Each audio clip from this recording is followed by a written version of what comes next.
Thank you very much, Hugh and Richard. Bonjour à tous. I will talk in English because it's the rule today.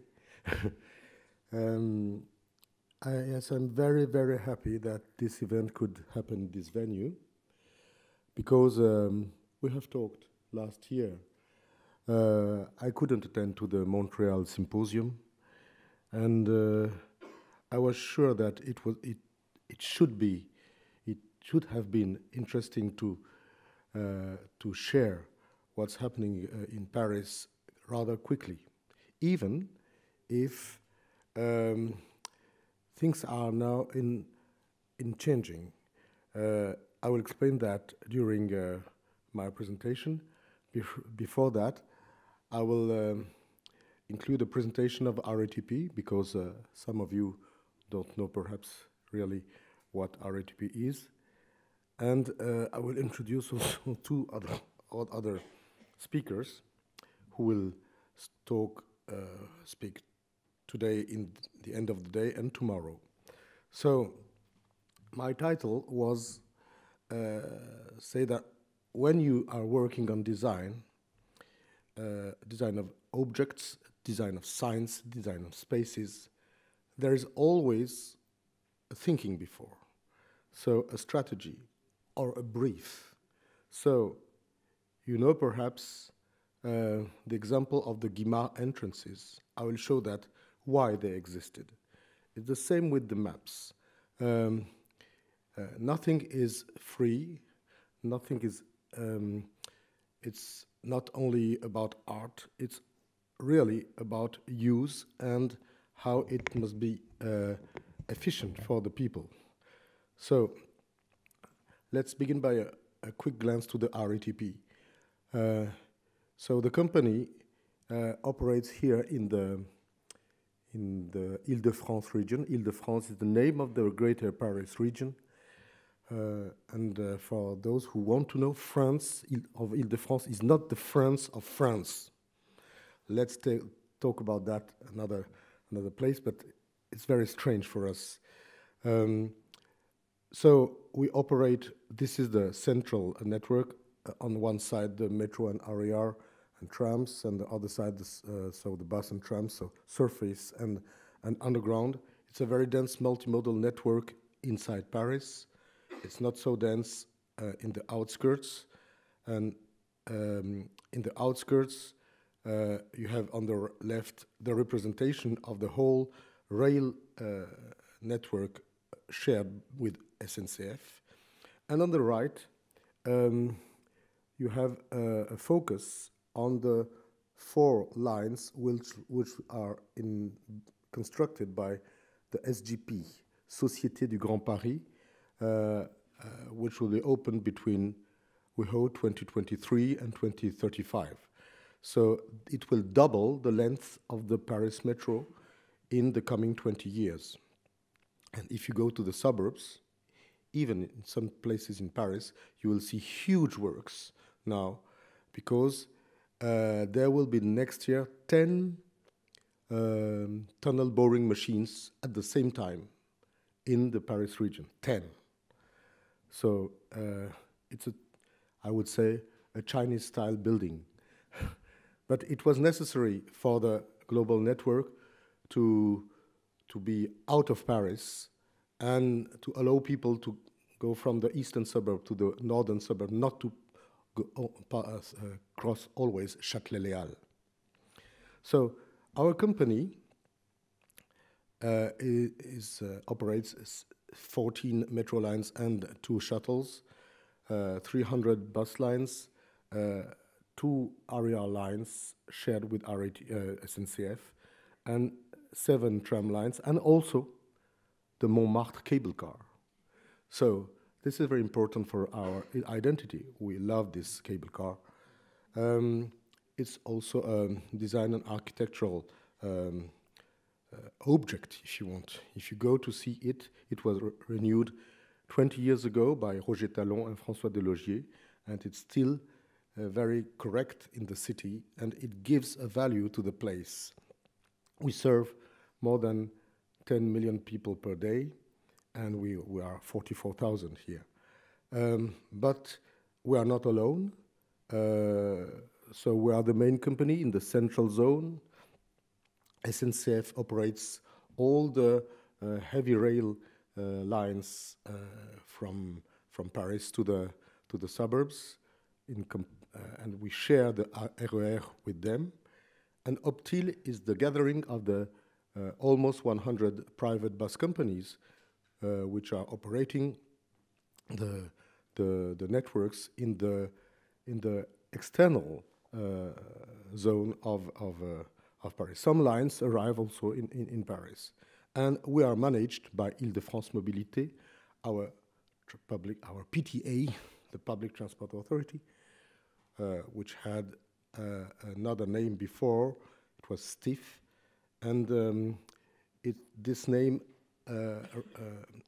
focus on the fact that it is really a responsibility of the region, so the Regional Council Île-de-France. And there is also a new player inside, the SGP, which is not an operator, but which is a builder, and they will invest 30 billion euros, more or less, to build these 200 kilometers. So RATP is not only in Paris, and it's now a group decided in 2000. There are 17,000 employees in other countries, in other cities, because we have also more or less 15 networks in France. And you see that we are on 4 continents, and it's a slow growth, but a very solid growth. And it shows that France is, with our competitors Transdev and Keolis, a very, very strong player about public transport in the world. So, before going to the mapping system, I would like to give you a large presentation, not a long one, but a broad presentation about design. For us, we always say that design refers to 3 domains. First, of course, how design is still understood by many decision makers. This is false, but it is still linked, of course, to aesthetics, image perception, and many people summarize the design issues in this. But in fact, we all know that the uses, how people use the results of the design work, is as important or more important. If you obtain something which is good to see but not usable, what's the matter? It's not really a good situation. But it's not only that. Recently, I was responsible about the design management team of the RATP from 1990 to 2011, and the fight the conviction work, let's say that, with the other departments was to say that we were also skilled about economics, durability, feasibility, maintainability. So when you build, when you conceive, when you design something, it's not for the inaugurations. It's to be used 1 year, 5 years, 50 years. A rolling stock is used in France until 50 years. That astonishes many Asian countries like Japanese which imagine that the rolling stocks are designed for 20 years maximum, but we use them until 40, 45, 50 years. So design is there. If we are not skilled about the 3 domains, it's not design. So let's talk about 3 domains. There are many others. The spaces. In the RATP work, the metro occupies a central position. RATP without metro is not RATP anymore. So In 1900, an underground world which was completely new was created, which was through an industrial approach. It was totally innovative. And I will not explain all the details, which are explained during the Heritage Days, the third weekend of September. This new space is very original. So in our refurbishment program, we recreate the perception of the volumes as an original underground landscape. One day I was on the line 14, which is not here, with an American visitor who told me, "Oh, that's so Parisian." I've said, "Why?" And she told me, "Oh, the side platforms, the white vault." Okay, but for me it was so natural. I have studied the case, and I've seen that within 180 metros in the world, there are less than 10 which use an archetype with wide vaulted stations and lateral platform. Less than 10. So we use a very, very original space, and this was not obvious for all the Parisians we were. So, and this is a new station on the line 11, on the line 11 extension.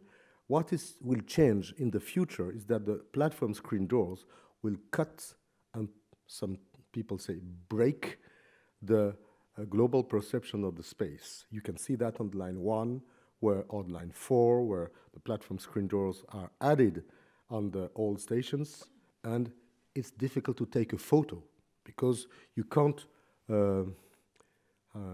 we say embrace in French. I don't know if you say that in English. You can't embrace the whole space in a picture. But even if it's a traditional station, it's completely new in functionalities. I will not insist about that. So something else. Our entrances.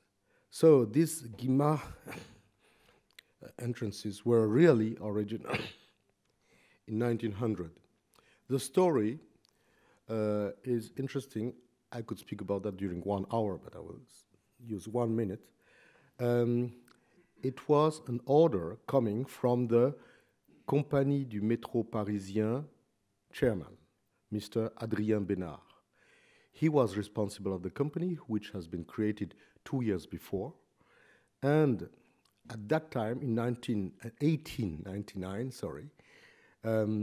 there were many campaigns against the metro. Oh, people will have to travel underground like the mice, they will be sick, and so on. And we have the newspaper's article about that. And he was the first design manager of the metro, because he has chosen to use the metro entrances as the vector to communicate a contemporary image of the metro. So he has chosen Guimard, and he has given him a brief. Please create something which is completely modular, which can be implemented in many stations, and which will express to the public, to the media, that the metro, that's new, electric, underground, quick, non-polluting, and so on. So he was very, very modern. So this, you can see here in the postcards which were published in the beginning of the 20th century, that it was really something about corporate image. Even if these entrances have nothing to do with the aesthetics and the shapes of the underground spaces I have shown before. So it was very interesting. Something was being built, not as mastered and controlled as now, when companies or authorities build a corporate identity system, but it was really something interesting. And now, in 2019, all these entrances, we have 87 which are protected as historical monument, are really respected. And we have also given 5 additional ones to 5 cities in the world, Mexico, Montreal, Moscow, Lisbon, and Chicago. And they have given us an artwork which has been implemented on the network. So it's like an operation in the big family of the metros of the world. We could continue with some of you if you work with the. I have proposed that to Tokyo, to Seoul, to Hong Kong, but no answer until now. It's not an expansion will from the Paris symbols. It's if people recognize that it's interesting. So the elevated metro, the métro aérien in French, this is also something interesting. A Parisian who travels on line 2, on line 6, is more happy, even if it's very crowded, than on underground lines.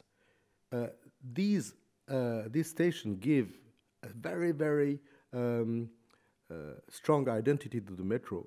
You can imagine that we have only 18 elevated metro stations in a set of 360.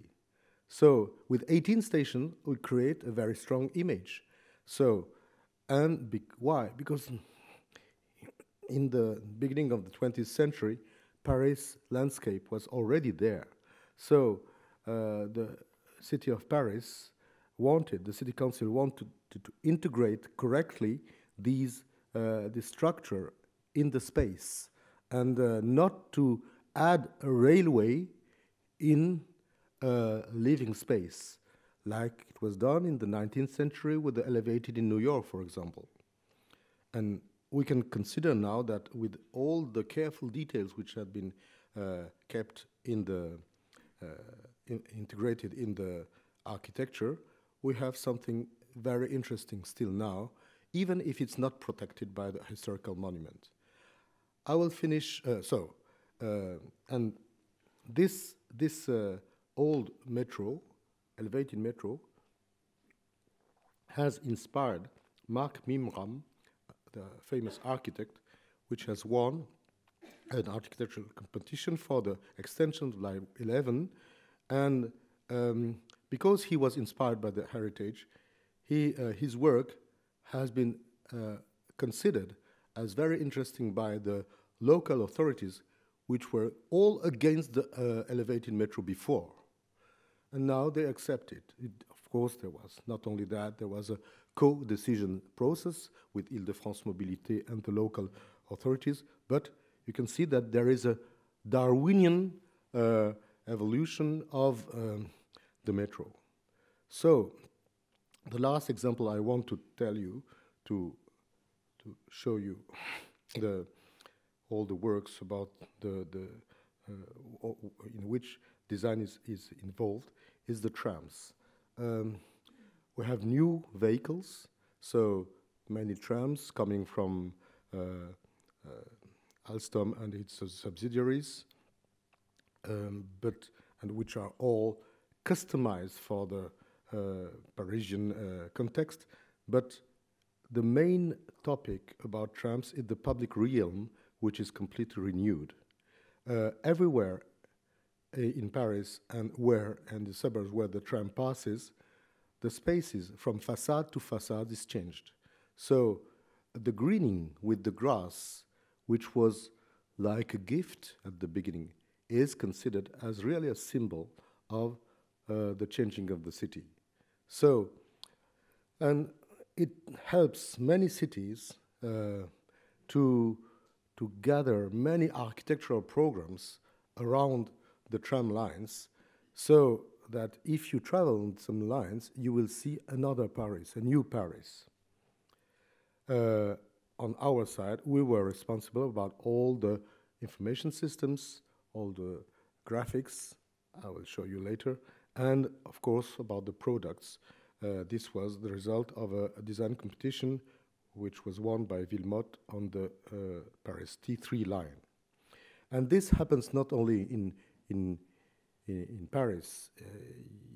For people who don't know this phenomenon, which existed in France in the 30 last years, you can see here a set of 4 photos of 4 French cities, their central avenues, it's a bit amazing. Somewhere, you can see that it's a new generation of downtowns. And everywhere, the tram has created modal shift and it has enhanced the cityscape. So I will finish this covering of the subject by the science. So you have not here a completely unified system because Guimard writing is very interesting. We didn't replace it. Now, we couldn't replace it. We are not authorized to replace it. And Place Monge, written as it was written in the 20s or 30s, in some station when the names were destroyed by where the maintenance was not as good as wanted before, we have changed them. But we have mostly kept this writing of the station names. But you will see a bit later that we have also kept the white and blue, which has a very strong meaning in our system. And so, if you see that, after one stay in Paris as tourist, you can take away a perfume of Paris. And if you go to London, it's that. Round, red, very round. Many things are round, even the tunnels, even the stations, even the metros themselves. And these patterns have been carefully maintained and modernized. And if you go to New York, of course, perhaps the operation can't be considered as good as in other countries, but the signage is really our master system. We all try not to imitate, but to be inspired by the Vignelli's work. And you know that the guidebook has been, the handbook has been, no, the guidebook has been republished a few years ago. I couldn't buy it. It was completely sold. It's really a fantastic work. And I like to add this example about Tokyo, because when I was a child, I was born in France, but I went to Japan when I was very young.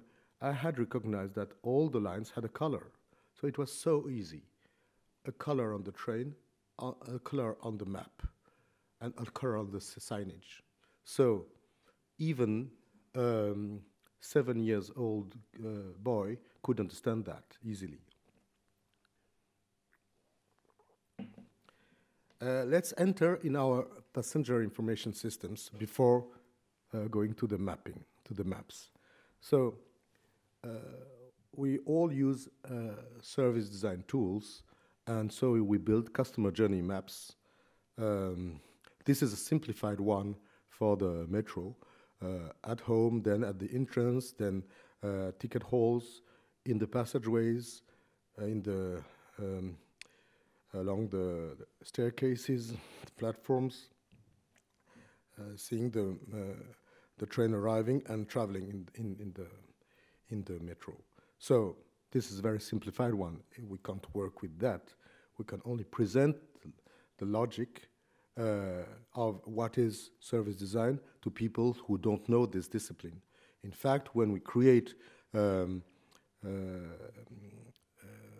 customer journey maps, it has not 8 steps, but 20 steps. And there is a double floor, physical floor, digital floor, and perhaps other floors also at the same time. And this is really a complex and full representation of what happens in everybody's perception. So you have to do that with several personas, because people are don't have the same approach of the system. And if you, for example, you do that with a interchange, un pôle d'échange, complexe d'échange, intercambiador. So we don't have the word in French, but other languages have. It's very interesting because you see all the steps we have to solve. So solve the information issues in these huge space, we use some functions. We try to answer to some functions. First is identification. We try to identify the entrances or the boarding points for the lines. You can see them.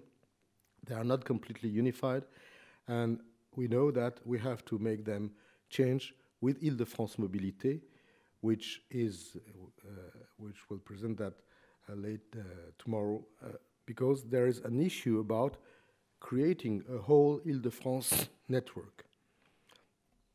Stations. So this is a point you have already guessed when you have seen some plates, is that even if it's old, when you see something white and blue, it's the place. It's a code, a cultural code. The lines on the buses with the colors. I remember the meeting in which I can say, I don't say these type of things often, but I have saved the color out of the lines, because the buying of the new displays were jumping to white and black. No, it was amber and black, and the bus director was saying, "Oh, from far you recognize more the signs than the colors." It is completely false. And I was saved, in fact, by the account manager of the bus department, who said, "No, that's false. My children recognize the colors." And the director said, "Okay, you have won." And after this meeting, 5 minutes, I thought, it's very strange. Sometimes you have some features which touch everybody in a territory, which can be decided in 5 minutes. And I had the chance to be there. So I can say that 15 years after, at that moment, I was really, I was afraid of what could have happened. So after identification, presentation of the network, of the offer, and programming, the programming of the trip by the people is a very important moment, because we have a very dense network. We have a superimposition of metro RER bus, trams are complementary, so we have to deal with all that, and it's not easy for everybody. Our local agencies in the Île-de-France region have organized some sessions with the schools or with some local association to help people to learn how to use the signs, because they don't go out from their district, they are afraid. So how to use the maps, how to use the signs, and so on. All our networks and the routes are always presented in the same way and presented everywhere on the web also. It's not written here. The app is, our RATP app is really highly used. And the other apps, City Mapper, Via Navigo by Île-de-France Mobilité, or Movit, or others, are like in a competition, but in fact, they open the offer and they make the access to the information about transport much easier. Perhaps that means that people have to choose, and people who are not very skilled in digital application are bothered by the multiplicity of this offer. But we have to assess that it's a new market in where there is a competition. We had also launched some separated apps. I would like to insist about that. The Next Stop Paris one is an offline map, which is non-expensive for all the people who don't have the roaming in France. For European people, it's the same price, but people coming from other continents, they can't use it only by Wi-Fi. This app is implemented on the smartphone, and we have also created, for example, one app for the RERA. We have also 30 Twitter accounts and so on. And this is the website. We have also tried to change an icon. This touch screen has been implemented 60 times. It has been, the study has shown that the result, the satisfaction of the public was very, very high, too high, in fact. Sovietic figures. But okay, it's really very good. You can use it, you can use one in the Gare de Lyon station in the line 1 entrance, if you search it. And this has replaced this plan presse bouton, push button map, which was created in 1937 for the International Expo, Universal Expo in Paris. So this is not the 1937 model. It was more archaic, but it was really an icon for me when I was a child. I wanted to go to the station, push on the button. And if you think about UI design, the experience of the user is so easy. You push one button, you have a complex answer. So I don't think that we will have such a good object in the future, because we want to say more than the metro. We want to add one day some other networks and so on. Okay, but this puts the level of expectation very high.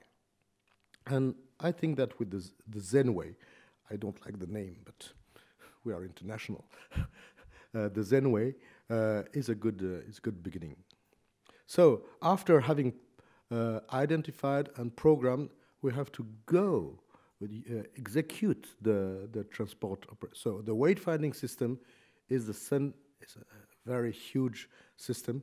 Our guidelines are written in 1,000 pages, so they are not really published, but there are a few people who are swimming in that. I know some people who are there in the space. You can ask them how they do that, but if not, it's impossible to create the solutions for the special spaces which exist everywhere in an old and not completely rationalized space we have in the Paris metro.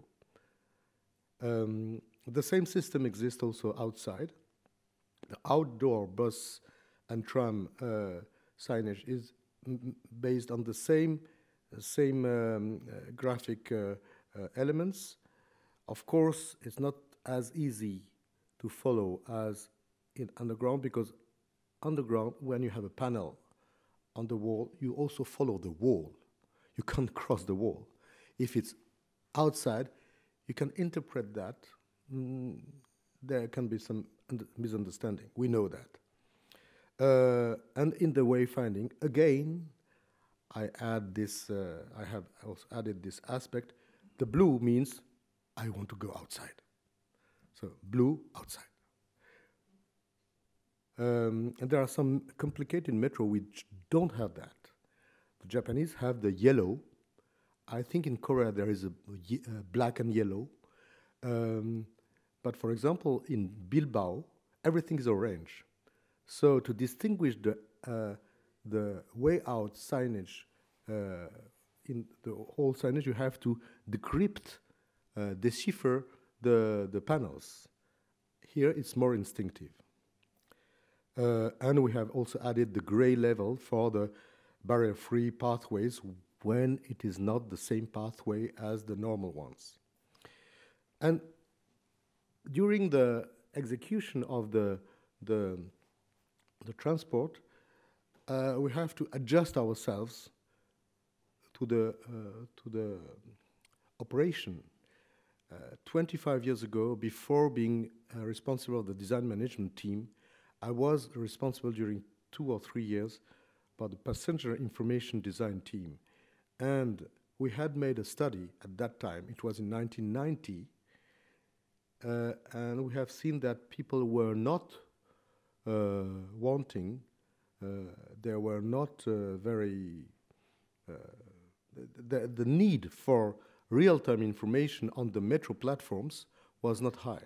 Only the buses, because people were saying, oh, we never know when the bus arrives, and the RER, because in the evening times and the weekend times, sometimes you have to wait until 12, 15 minutes.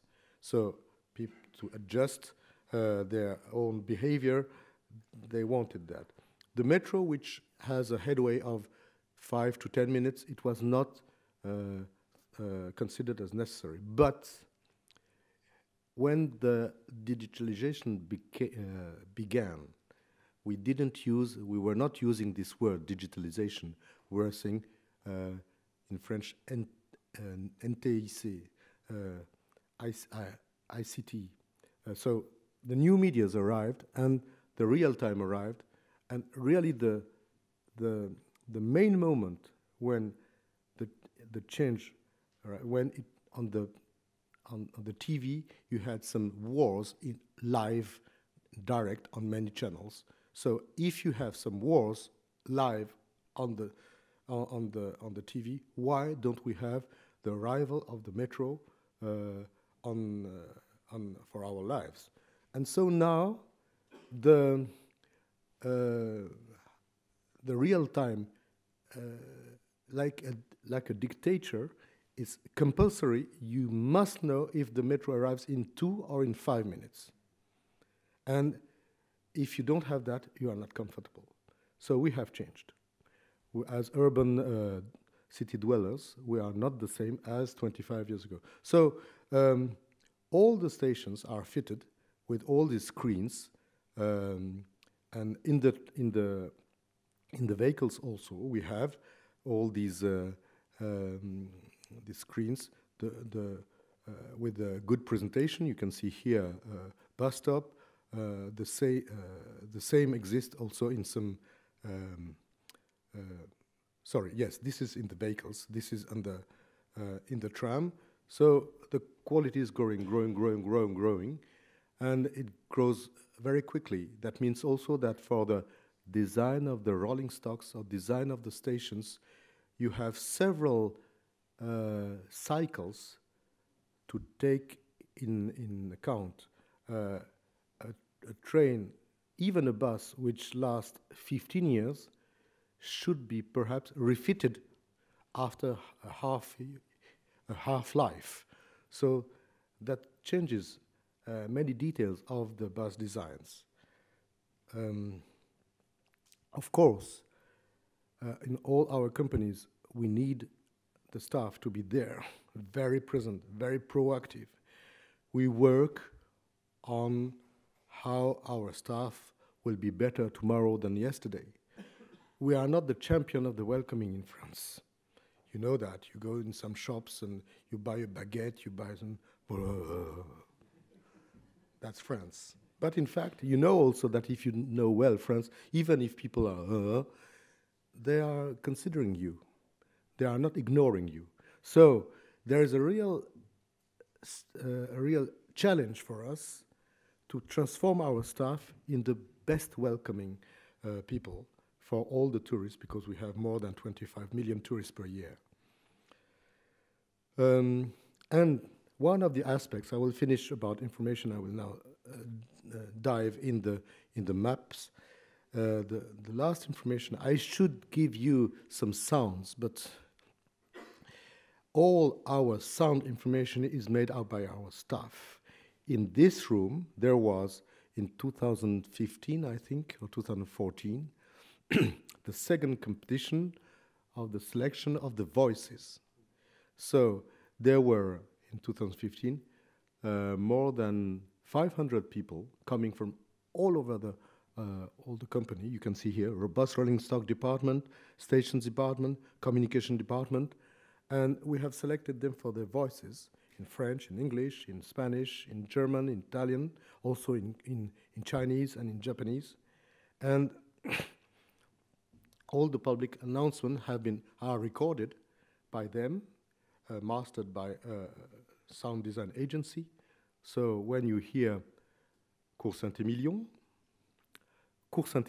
it's a person of the RATP which is speaking to you. It's not a professional one. And we have also received a letter from the trade union of the speakers protesting against us because we have stolen some work. But there is so much work to do that we prefer to do that. So I will not present you the whole collection of maps we have because it's changing now. We are working with Ile-de-France Mobilité. They are taking in charge some maps. It's changing, but there are some ingredients, some basics which are still there, and I think they are original. First, about the representation, schematic or geographic? Both. Because of the shape of our Paris city, which is a potato with a street map, which is easy to understand, and with the metro system, which is superimposed to the map of the streets, it's easy to jump from one to another if the changes of the shapes are not too high.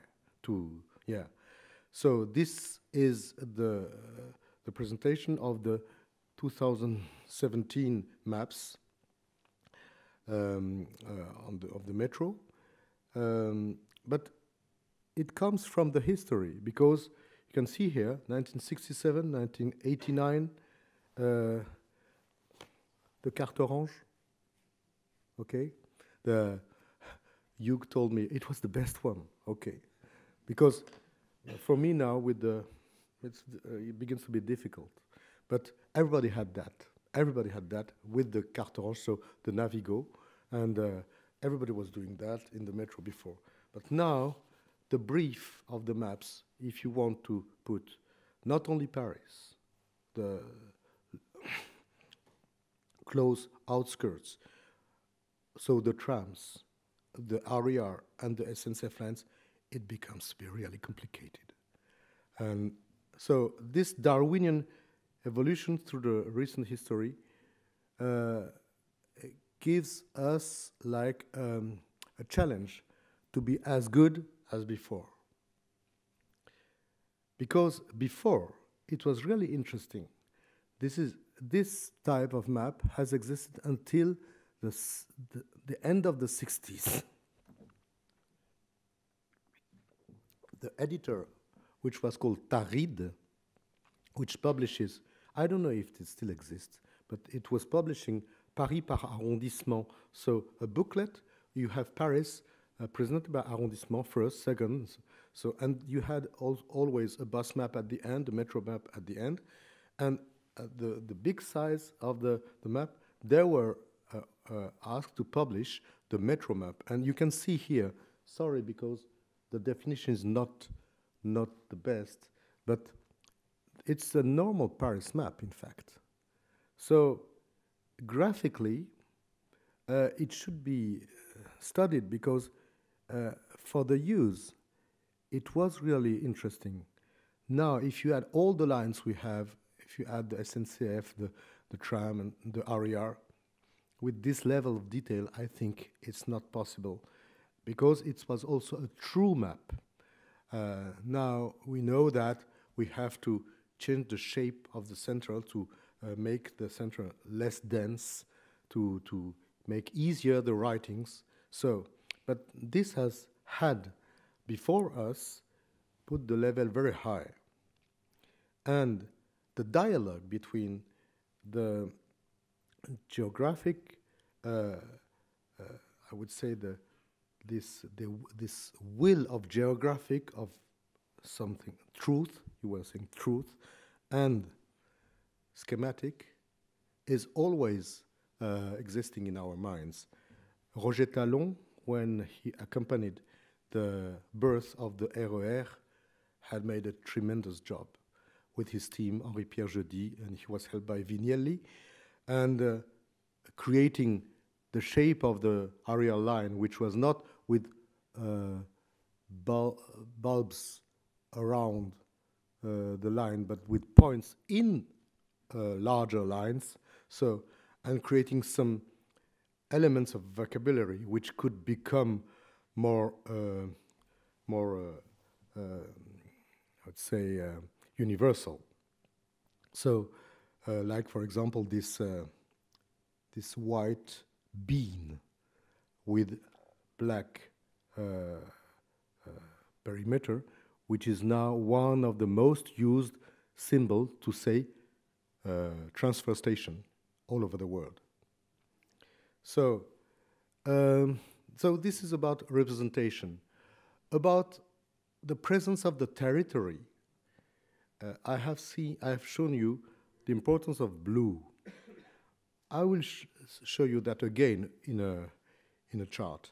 You can see here that Avenue Georges V, the street plate, has pushed the city of Paris in the beginning of 20th century to create the station plate Georges V, and that has inspired the most recent signage plate Georges V, George V.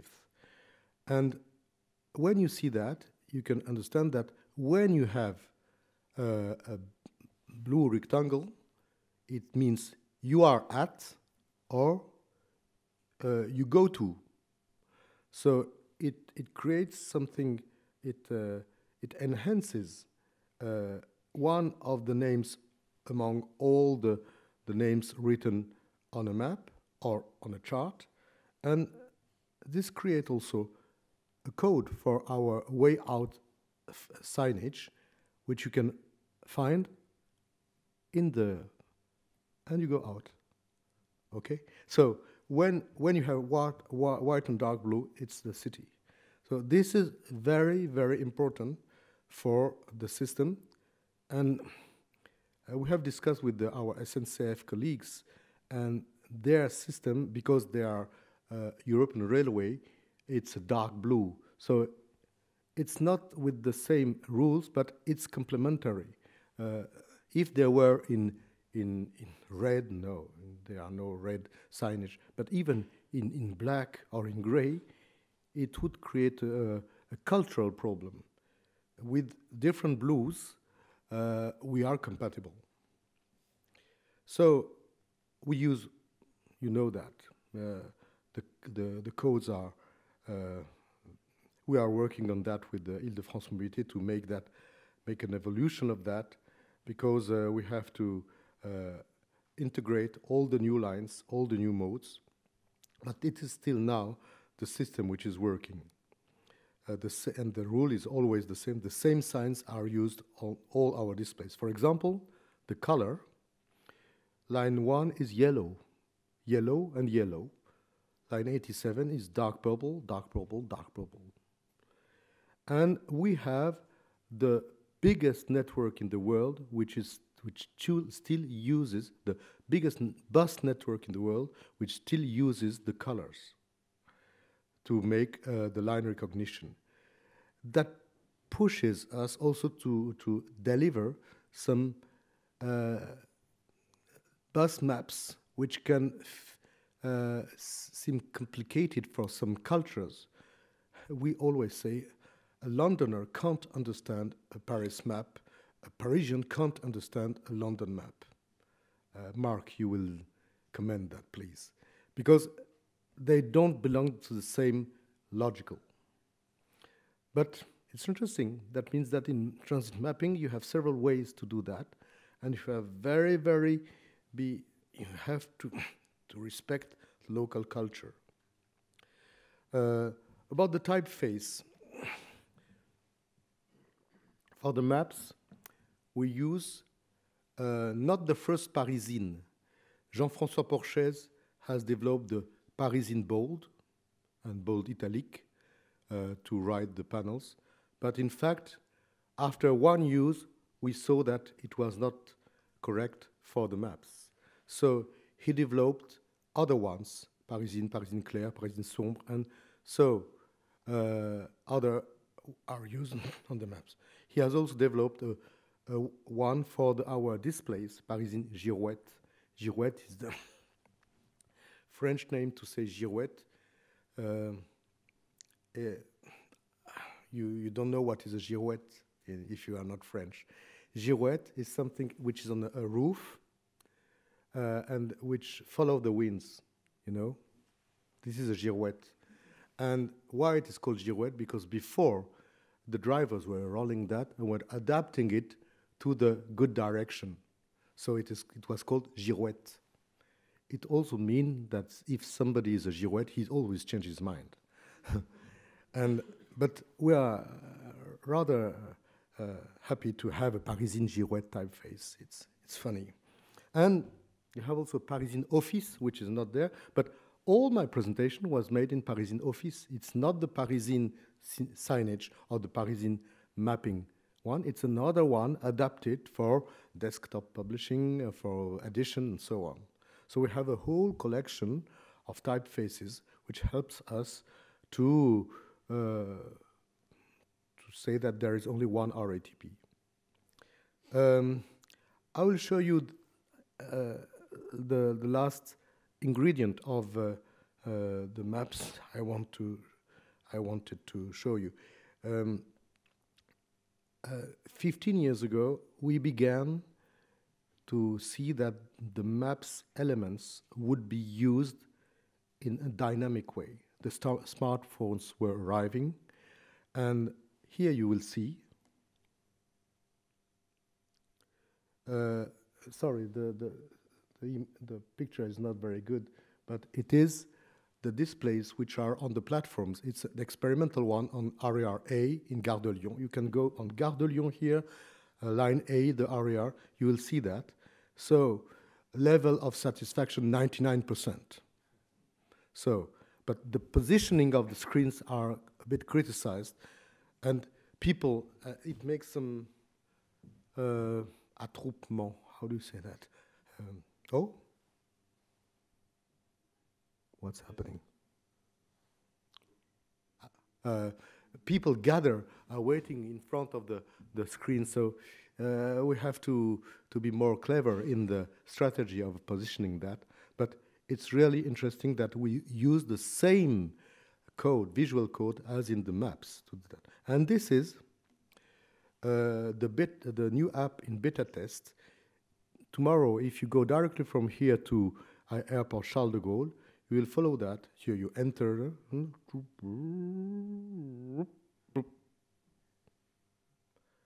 and you will have the roadmap. I promise you that in the 80s, when I began to work, I have dreamt about that. One day it will be possible, but at that time, I was not knowing that the smartphone would arrive. But it's possible now. So it means that our science must be robust to be used in this. So it creates new expectations. What means blinking? What means appearing? What means moving? And this must be designed as precisely as when we have designed the signs themselves. So,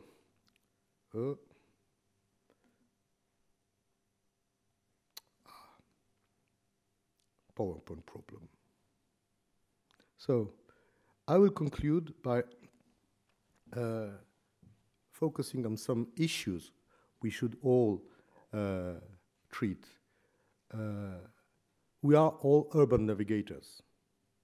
We need that. We can criticize that, but it's the fact. So, but our context is changing. This is the previous circulatory world in which we were working and for which we were doing our job. Passengers, as mice in tubes, they only wanted to be guided. Okay.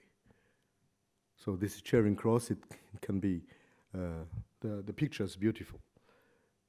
This is La Défense in 2022 with the RER-A station here, the RER-E station, the SNCF L L and U line station, the T2 station, the line 15 station, line 1 station, and it's a space. It's an underground space.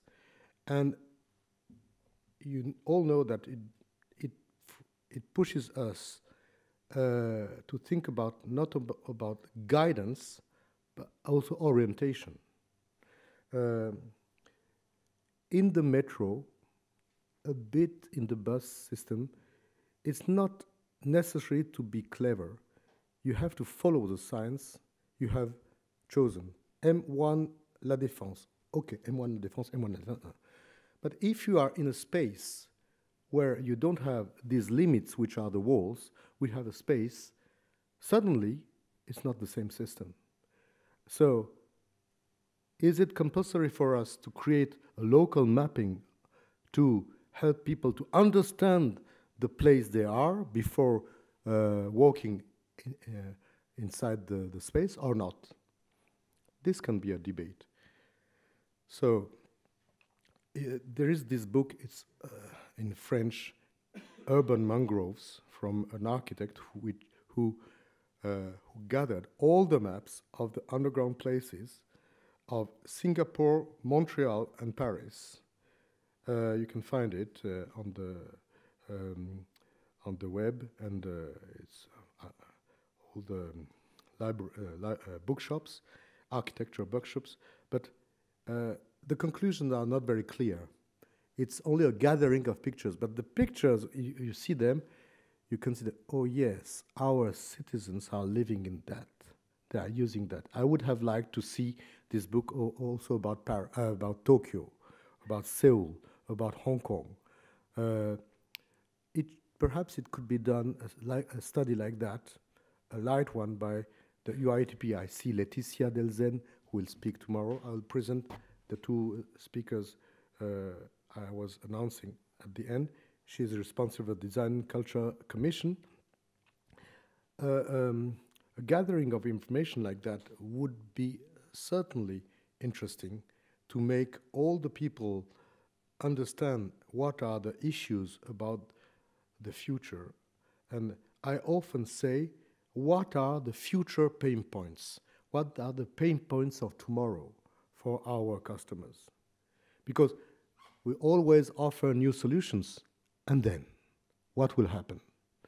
So I think that how to walk, how to use the interchanges, the hubs, will really be more and more an issue for the people. One of the solutions we have tried to do, but in fact we have copied what is already done in Japan or in Munich, it's a local interchange map with the superposition of the underground space and the surface map. So it's strange, but it speaks. I was thinking it should have been done a long time ago, because I had seen that in many places in Tokyo. But in fact, we have attempted that because we have refurbished a large part of Châtelet-Léal hub, and it's a pedestrian-oriented local map, in fact. It considers the set of pathways, of passageways, of corridors, as a city, in fact.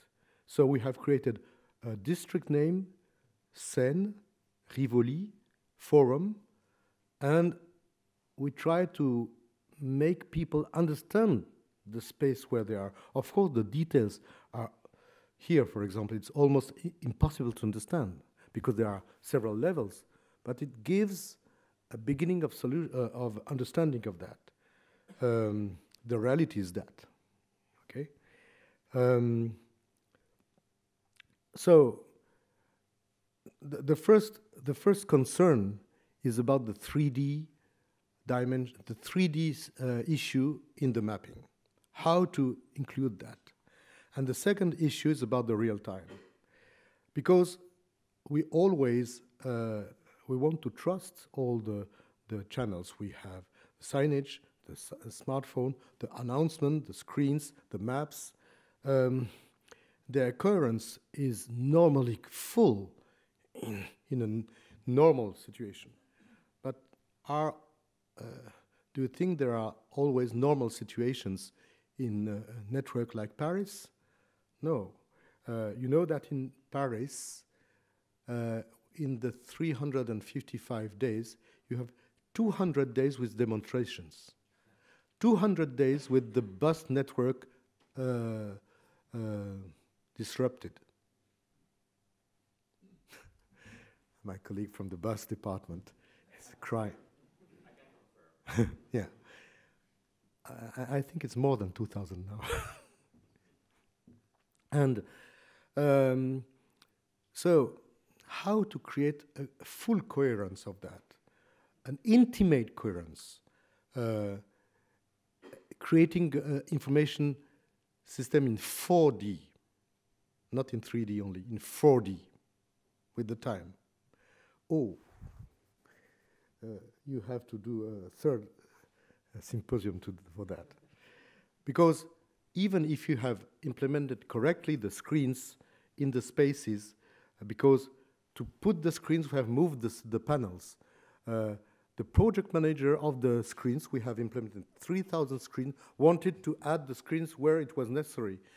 And I've told her, no, you shouldn't do that because you will put the screens where you find space. You have to consider the zones where you need screens and like you make, you do some desktop publishing with a PageMaker or this is an old software or other on a white page. You can push the panels, you push the publicity, and you put the screen on the good place. So instead of adding 3,000 screens, she has made more than 1,500 very local space projects with the moving of the furbish of the elements on the walls. So 4D, that means also that even if you are moving, this is an old woman with the old telephone, but in fact she was announcing the life in which we are. She is in the space. With her body, she is moving. But with his cell phone, she's in her e-space. She's in two spaces at the same time. That means that because we didn't have any mutation of our brains, perhaps you can guess that when you see some teenagers doing many things at the same time. But in fact, you cannot push them driving a car with the cell phone, of course. So this is really a situation in which we are. The people and the crowd are in real time, even if the public space they share with the others is not moving, they are in changing e-space because they are going further in it. So I think that it must be considered as an important thing. And for my conclusion, I would like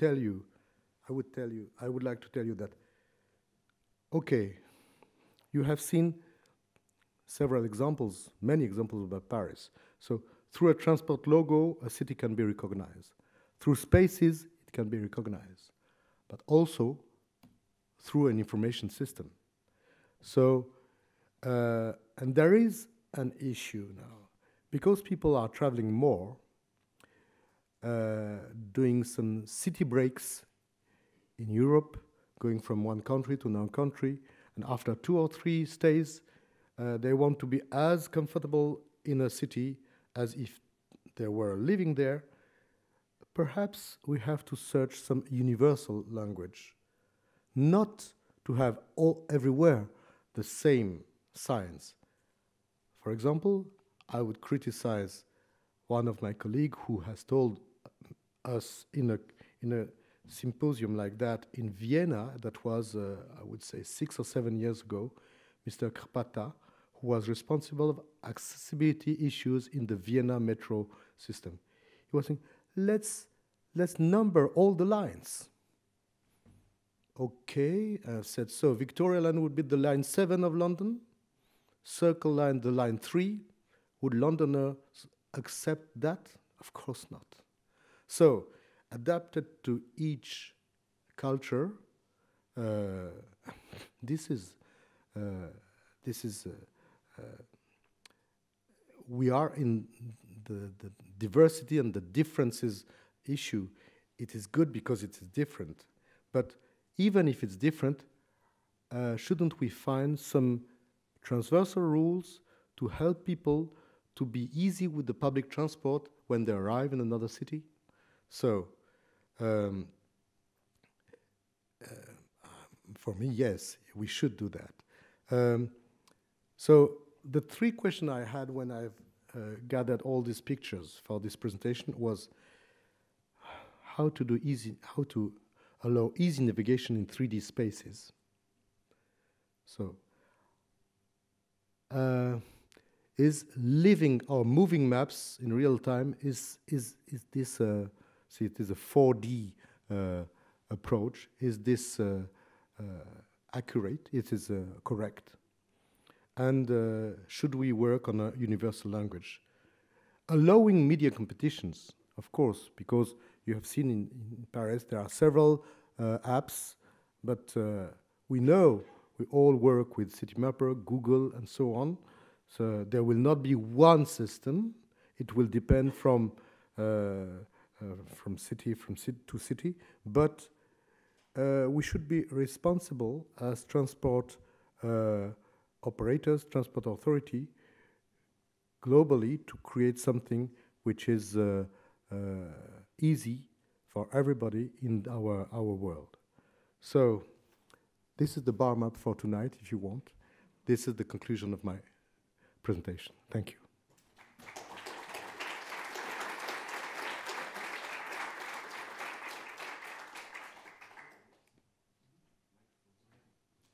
Before giving you the mic, I would like to present you two people who are already there today at the end of the afternoon. Laetitia Delzen, who is there from UITP, who is responsible for the Design and Culture Commission, will present you, it's added to the program, what is UITP, what is Design and Culture Commission, and what could be the work between Design and Culture Commission and you all. And tomorrow, at the end of the morning, Olivier Vacheret, who comes from Île-de-France Mobilité, our PTA, Public Transport Authority, will present how they are imagining the future of information systems. Thank you. Thank you, Yo. Do we have any questions? I can run around with a mic. Don't fall. No, I won't fall. I hope not. Hi, thank you for that really nice presentation. My question is, a lot of thought has gone into the exits. You mentioned that they're always a certain kind of blue and they're numbered. And I'm just wondering, why is it not the reverse for entrances? Why do systems not use numbers on the outside and kind of the same sort of design, information design going into a station?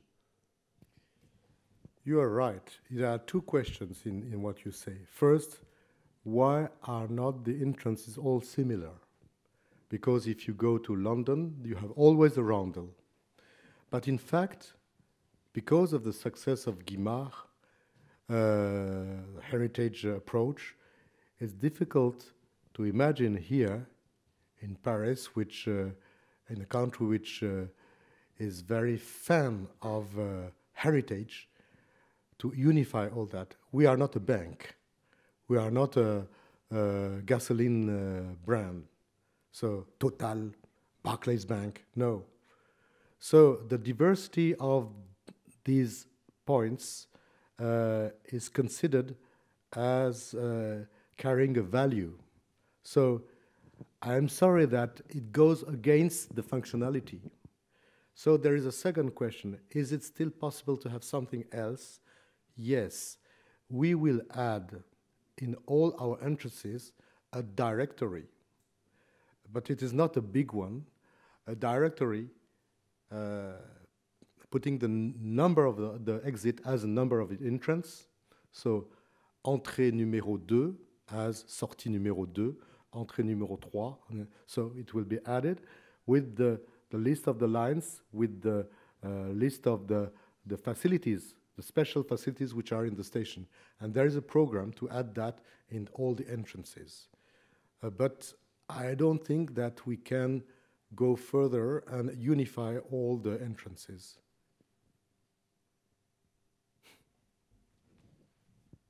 Any other questions? No? All right. So this time, officially, it is break time until 11 o'clock. Thank you.